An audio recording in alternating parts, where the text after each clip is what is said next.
Hello everybody and welcome to Today in Brevard Sports. I'm Brian McCallum. Lee Nessel is off this week, but she'll join us again next week. Today we'll bring you news and features about sports in and around Brevard County. And shortly, Peter Kerasotis, the Florida Today columnist, will join us here in the studio for his take on what's up with the Orlando Magic, who are in an NBA East battle with the Cleveland Cavaliers. He'll also talk about Florida Gators assistant football coach Charlie Strong, who visited Brevard County this week. If you're a regular visitor to FloridaToday.com, you may be familiar with this next story. When you're driving around town, you've surely noticed that it's baseball and softball time. This is a story about a special group of Little Leaguers who play in Rockledge. There are players from all over Brevard County, and they're a group of children I guarantee you'll never forget. We have 67 children on our teams. We have 4 teams in total. I've been with the Little League program for 10 years now. 10 years ago, my son had nothing to do. He's a spastic quadriplegic, and he couldn't even pick up the bat. He still can't. But there was just nothing. So we started off this program with Mila Elementary, and it started off as a physical therapy program. Then after about a year, the teachers all backed out and left us the program to continue, and we've just kept it growing ever since. We have children coming from Palm Bay, Titusville, Mims, Indiana-Atlantic. They come from all over Brevard County to come play ball with us. We have kids in the league with autism, Down syndrome, spastic quadriplegics, to being down to having just a simple speech impairment problem. Challenger kids are just like regular Little League kids. There is some competitiveness out there, even though we're not competitive itself. You know, we don't count the scores and we don't count the outs. As long as everybody gets to bat, it's fine. But you still have some of those children out there that like to taunt the other kids, sure. Rockledge Little League provides the challengers with some fields, free uniforms, doesn't charge the parents at all to play, and registration is now up to $80 per player, you know, so that is a big expense to the kids who are on our team. So all that is free of charge for the children that play with our division. It's such an expense for a child to play a sport. So I actually go out and I'll provide the kids with gloves, with cleats. If their parents can't afford them, I will make sure that they have them. For that hour or that 45 minutes, they are as normal as any other person out there. There's no limitations, and the sky's the limit. We would love for the community to come out and watch a game on a Friday night at 6:30. We play at Cogswell Park in Rockledge off of Barton Boulevard. You know, I've been doing it pretty much by myself for almost 10 years between North Merritt Island and Rockledge Little League. I have a few parents that do help out, but for the most part it is me. And it is dragging us down, so volunteers, I need them in a bad way. They can email me at donaldchristie@yahoo.com. I think that's a very inspirational video. If it doesn't move you, I don't know what does. Joining me now in the studio is Ed Pierce, Florida Today's community sports editor. Ed, glad to have you here. Thanks for coming into the studio. Thank you very much, Brian. It's a pleasure to be here. Now, you and I have talked about this, and you say that there are a lot of opportunities for those kids involved in the Challenger League to interact with kids in the majors and minors. Why don't you tell us about that? Sure. The Rockledge Little League started this program about 4 years ago, and as part of a socialization event between the majors division kids and the minors division kids and the Challenger kids. Oftentimes in other Challenger League situations, the Challenger kids play each other, and in this instance the leadership of the Rockledge Little League thought that it would be important to have majors division kids play the senior, the older Challenger kids, and the younger Challenger kids play the minor division teams, and it benefits both groups.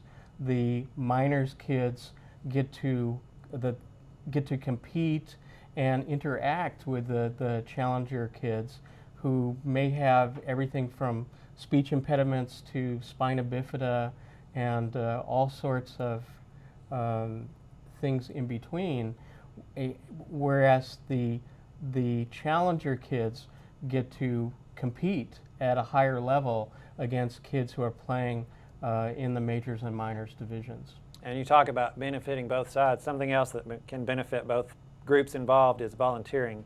And as we heard at the end there are volunteer opportunities in this situation. Absolutely. Now, the Rockledge Little League provides the Challenger kids uniforms and the fields to play on.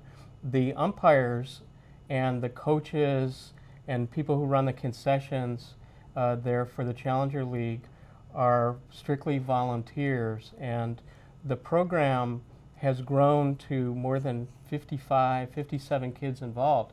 And so they're always in need of people to come out, if not just to watch the games, right, and offer support to these special athletes, but also for people to help out and volunteer their time.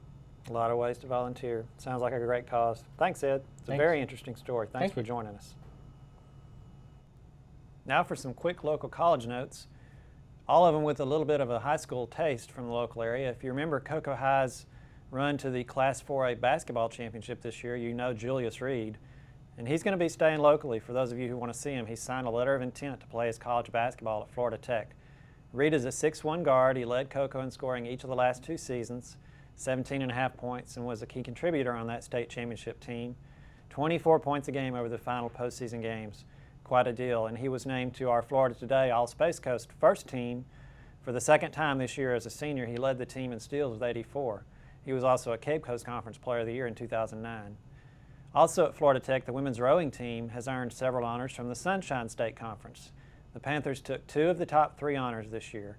Those included head coach Adam Thorstad, who was Coach of the Year for the second time. The school also won Boat of the Year. Jennifer Johnson and Bayside's Becky Worley were on the All-SC team. Guinevere Shaw made the All-Freshman Novice team. Florida Tech's Daniel Icabelli, the 2007 Division II Women's Golf National Champion, finished 6th in the 2009 National Tournament at Findlay, Ohio recently. Icabelli, who will graduate in December, shot a 4-round, 72-hole round of 305. Another local touch, Bayside High graduate Billy Horschel of the University of Florida shot 68 in the 3rd round of the NCAA Southwest Regional in Austin, Texas, to finish with a 214, 1 over par. He was runner-up in the regional tournament.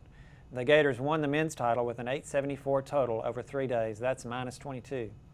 Darn good, better than I could do. Now here's the weekend surf report. For Saturday, you can expect wind out of the east at 5 to 10 miles per hour. I would think that'd be good for surfers. Swells will be about 5 feet at 8 seconds. On Sunday, there's not going to be much of a difference. The winds will be out of the southeast, again at 5 to 10 miles per hour. Swells pretty similar, 4 feet at 8 seconds. As always, this is provided by Bob Freeman. Well, if you saw the show last week, you know that we celebrated champions, particularly in high school sports. Today we have one of them in the studio. Joining us now from Merritt Island High School and a recent state champion in the pole vault is Mike Vani. I was there. We have video that will show the folks of you clearing 16 feet 8 inches. You came darn close to 17 feet. I was curious, it was a really hot day. We have a lot of breezes here on the coast. Inland, they don't get that in Orlando. How was the heat that day? How did it affect you? It was extremely hot. I was sweating real bad throughout the whole day. I started warming up at 3, and the sun just eventually just took a lot of energy out. But I mean, it stayed with me through 16.8 because I ended up clearing it. But by the time I got to 17, I was pretty well drained, but still had the adrenaline going. So I figured I'd give it a couple shots. Now the last, I don't know if you were there. I know you were there last year when Riley Egan set the record at 16.7. I don't know about the year before. I've seen the state record broken 3 years in a row now. Why is this all of a sudden? Because it hadn't been for a while. And are you going to get an email next May saying, hey, guess what? I'm hoping not, but the guy who got 3rd place, David Shepard from St. Thomas Aquinas, is in the same situation I was in last year. He cleared 14.3 earlier in the season. I cleared 14.3 last year. He cleared 14.6 at the state meet. I cleared 14.6 at the state meet, and I'm the new state record holder. I'm hoping he doesn't clear it, but I want to see him succeed. So if he does break it, then congrats to him. But I'm hoping I don't get that call in May. When do you go to USF? And they have indoor track there? Yes. I might be going to the Summer B, but I'm not exactly sure yet. But I will be over there in the fall, and I will be jumping indoor and outdoor season. I've talked with Coach Marsh, the pole vault coach, and he's really excited to have me there, and I'm very excited to be going. It's going to be great. Congratulations. Glad to have you here on the show. Last thing I want to ask you, we always hear about Super Bowl champions that don't wear their ring or people who put their medals in a box. Where's your medal right now? My medal is actually in my pocket right now. Really? Yeah. Show it to us. We had all the medals here last week. Me and Lee Nessel, who's the sports editor, wore all of our medals last week. Yeah, it's right here. How about that? Gonna keep it in my pocket. And I'm gonna be hanging it up. Is it heavy? Kind of heavy. Yeah, it is kind of heavy. Not as heavy as the shot put. Not as heavy as a shot put, but okay. This is probably going to be hanging up on my wall with my jersey.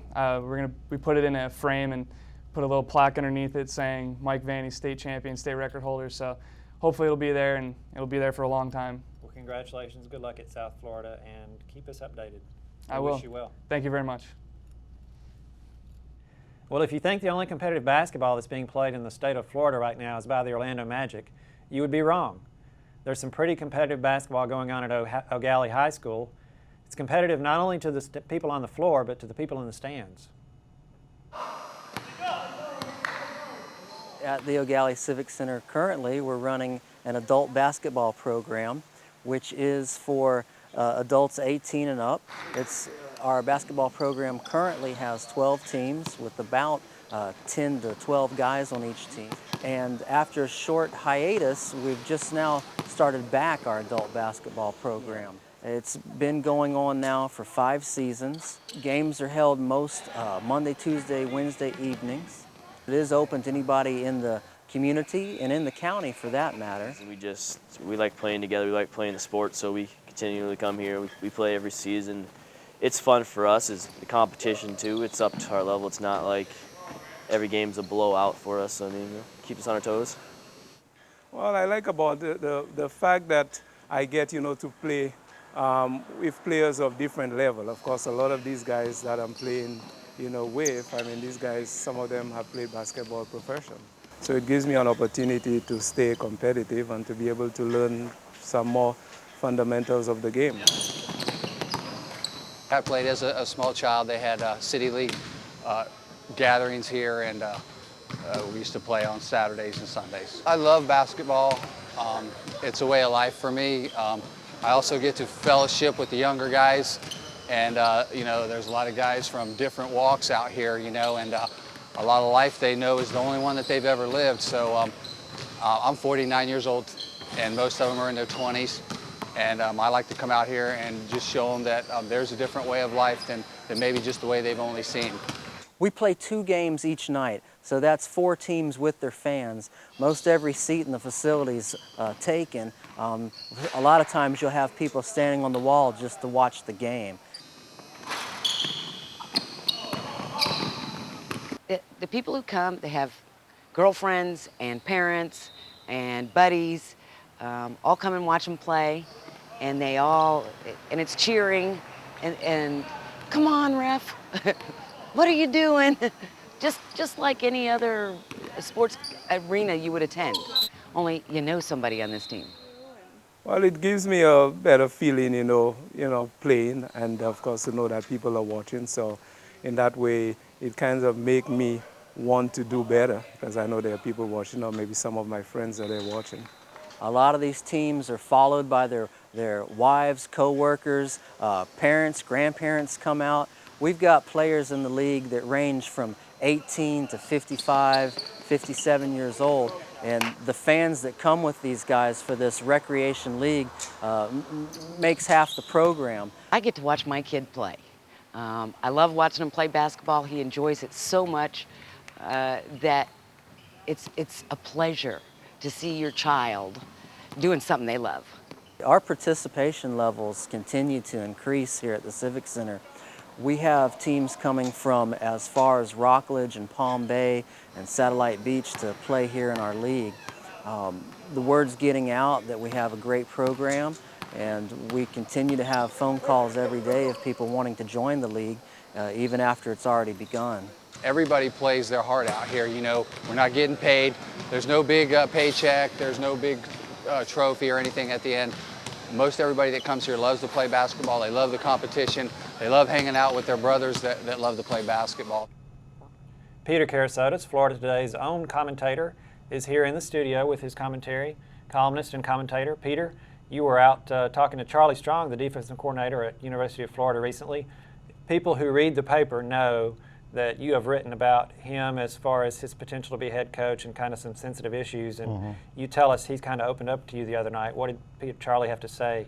Yeah, well, let me take you a little bit back to the BCS game last January down in South Florida. And, you know, I was talking to Dan Mullen, who was the Florida offensive coordinator at the time, and he had just gotten the job at Mississippi State. And I'm talking to Dan, and Dan actually had 2 cell phones in his pocket. One was the Mississippi State cell phone, and one was the Florida cell phone. The Mississippi State cell phone goes off. He goes, I got to get this. It's Mississippi State. He starts talking.